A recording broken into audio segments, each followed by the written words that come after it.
It's landed. It's going. Hey, Instagram, it's me, T from the Pattersons, taking the train to Tibet, and we're in blue light. You know what that means? It's like, what up, blue light brigade? I'm talking like black right now. Well, actually, even I said, shout out to blue light brigade, that would still be black. I mean, when I say black, I'm actually talking like what we call what is known. No, that was known. What I call American Africans. That would be black people with lineage that goes back to the beginning of America. Indigenous, look, the land America is. When America was born, everybody was around at the time. They're now indigenous to America. However, you say, wait, no. How about the indigenous people? But no, they're autochthonous because they're autochthonous to the landmass that America planted its flag. America made the landmass America. It's not confusing. It's very simple. You're autochthonous to a land. You're indigenous to a culture, country, whatever, something like that. See? So for instance, in my background, I'm both autochthonous and indigenous. See? Because for the African strain, let me just talk my mother's line, which I only know my mother's line anyway. So my mother's line, my great grandfather was Gullah Geechee, which means he had Gullah Geechee. My great grandmother was Mohawk Indian, pure Mohawk. So both of them So for instance, my great grandfather came from the slave. His people came from Africa, and when America was born, they were there. So they're basically autochthonous to Africa, you see, but they're indigenous to America. Whereas my great grandmother in that line, they're autochthonous to the landmass that is North America, and indigenous to the place that the flag was planted on their, through their skin, on their backs, blah, blah, blah, blah, blah, blah. See what it is? Okay. You'll figure it out sooner or later, because you will. Now, by the way, okay, Blue Light Brigade, I do have instructions, It's the blue light.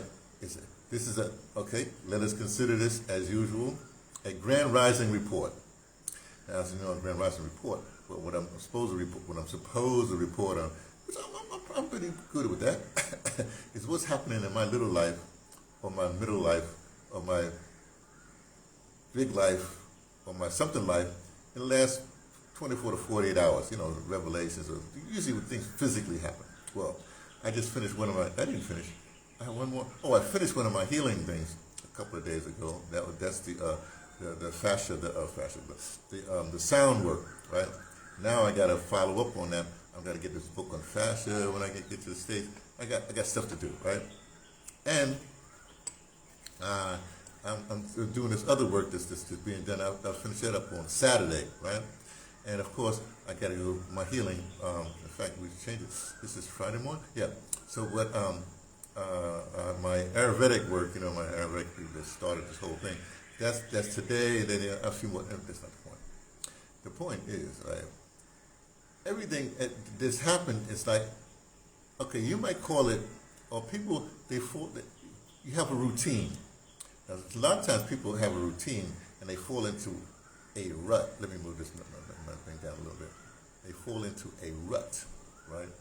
Not good. You don't want to be rutted, right? You don't want to be rutted, rooted, and nothing like that, right? What you want to do, and even your routine, okay, look, normal, well, other people, not us, Blue Light Brigade, we're different. They have routines. Now we're going to go to the next level, which is ritual. Blue Light Brigade, we do ritual. Now, ritual is what formerly known as routine, and never to be rutted is ritual. So, and rituals evolve because what are we? Everybody thinks we're revolutionaries, No, we're evolutionary. We evolve.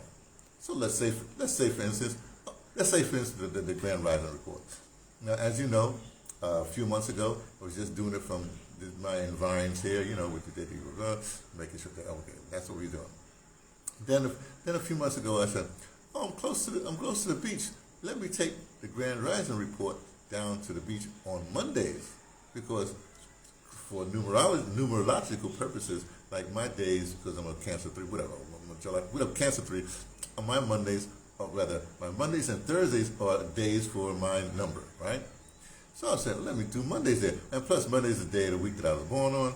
So a lot of things I said, okay. So I took the Grand Rising report to talk to you during Blue Light on a Monday. Okay. Then about a week ago or so, I said, wait a second. Isn't Thursday also the thing too? I said, yeah. So let me go down, and it was hot. Oh, it's hot. It's still hot right now. It's like, whatever. It's before 6 o'clock in the morning in southern India. Right now we're in southern India, time in a dew state. What can I tell you? And so I said, let me go down on Thursday. So now I go down on Mondays and Thursdays. Now what I do, there's a thing called the East Coast Road, I think, ECR, East Coast Road, East Coast Highway. What is it? It's a big street that goes through and goes to Pondicherry and all the rest of the stuff. It's a big street. It's only a few lengths down there, like two football field lengths down there to get there. And when I go to my spot on the beachfront, or beach, then it's like maybe well, it used to be a half-hour walk, but I can walk faster now because I've evolved. I'm healing, right? So I walk about 20 minutes. So I usually go there to the Grand Rising Report, and then I come back. Well, yesterday I'm going like, wait a second, you're on the beach. There's other ways back. So now what I do is I walk the highway road, the road, get to the spot, do the Grand Rising Report, then I walk to the beach back, right? And then come up. To see how that evolved? You see this? So that routine, rather than get rutted in the same thing, I took that route, and rather than be rutted in that route, I evolved and ritual. Now I ritual that route to get back. And plus, that's my normal thing. I don't like to go I like to do it like I go this way, I come that way. I meander. I like to meander because I just don't like whatever. Me and Sheppy had this thing. Right?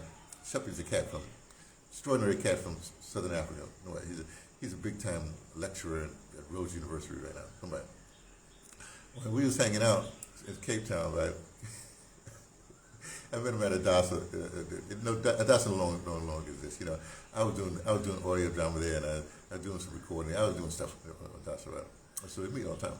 Well, that's where he used to work because he's just that kind of guy. He's a big time student leader. You know what I mean? I mean a big time student. He knows everybody.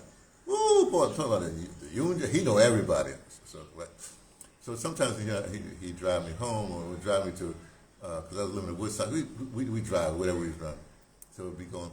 So look, we got to take another way because the forces, they be after us, and we don't want them to get the same. We don't want to be predictable.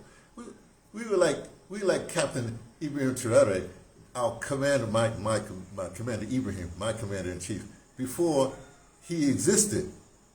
Maybe when did he start? Well, that's not 37. But anyway, because he doesn't do the same thing all the time either. He this route, that route. He might pop up here, pop up there. He's got so we was the same thing. We don't want them to keep out. See how it works. So okay, forget that. It's just a side thing. I guess that's the one that's mentioned Sheppy because he's a great guy. Anyway, so that's what you do. You evolve. So right now, I got my healing protocols. Then I have to leave. I'm leaving this space here, which I evolved in this space also. This space has changed. I might. It's a possibility, slim possibility, that not this Monday, but next Monday, doing my other report, I do a night thing. I might do the tour of my healing space here right now. But anyway, so now with all this healing, now when I go, first I'll be in New York for a week. And then I'll be in Virginia for like 2 months. I might have to pop into New York, whatever, see what happens. But I'll evolve. I'll have different routines, which I will make rituals. You see? Because ritual is what you want. Because ritual is like, well, it's yours. You see? And then I'll leave that. Then I'll be in Cape Town for about a month, or less than a month. And that, I'll have a different routine, which will remain a routine. I won't do ritual there. Then I get back to the Eastern Cape in my humble situation there, and there I will again create ritual there because I'm more stable. You see how it works? So wherever you go, first you get you get routine, then you get ritual. Okay, Blue Light Brigade? See, that's giving you the thing on that, right? Now, also it's important to make it your own. For instance, right now, this is so funny. It's funny to me. I need to talk about this at night. This is so funny. This is hilarious to me. Maybe I should. No, I'll tell you right now. I give you a preview. As you see right now, I'm wearing my Ogun cap, which is the green side, which suggests Mali. You know, the guy from Mali. Okay. Now, right now in the Sahel, they got the three caps, the three berets. You got the red beret for Burkina Faso. You got the green beret for Mali, and you got the brown beret for Niger, right? Now those are the Sahel forces, the Sahel brothers, you know, the Sahel, whatever you want to call them, right? Now the forces that be, they're not used to having three, right? They got to have one foe that they're focusing on, so they focus on our commander, right? But the commander now his regular troops, but then he got all the youth because he's young. He's got all the youth, not only in Burkina Faso, the land of the upright people, he's got all the youth all over Africa. I'm telling you, the whole continent. If you're under, he's 37, if you're under 40, not only do you know about Commander Ibrahim, you with him. It don't even matter if you're older, whatever. It don't even matter because most of the continent, the mean age, most of the continent is under 40, right? Most of the continent is under, 30? It's under 30. Burkina Faso, they're under 25. So let's say most of the country, let's just use 30 as the number because 30 was those, good number. Most of the continent is under 30, and everybody under 30, they're saying, hey, that's our guy. But the president of your country, the speaker for your country, he's 65. The speaker for he's 89. So, yeah. We're following the 37-year-old. We do what our grandfathers, we say, yes, sir. We give them the thing. We might give them a foot massage. We show them all due respect. That kind of thing, their elders like that. We give them deference like that. But we don't. We keep talking to them like we talk to our commander, because our commander say something. We say, "Okay, boss." Woo! We don't say boss because boss is good. We say, "Yo, we with you," like that. But here's the thing. So our our commander-in-chief is uniting all of Africa, right? And by extension, the diaspora. I'm part of the diaspora. He's my commander. I'm not young like that, but hey, I follow him. Follow him. He said he might command a chip. He say jump. I say how high. That's what he say. Anyway, the point is, all over the planet. So these old people is trying to make him the focal thing and make him the enemy. They got the wrong tactic because they're living in the wrong. They get the wrong routine. This is a ritual. Rituals involve bunches of people.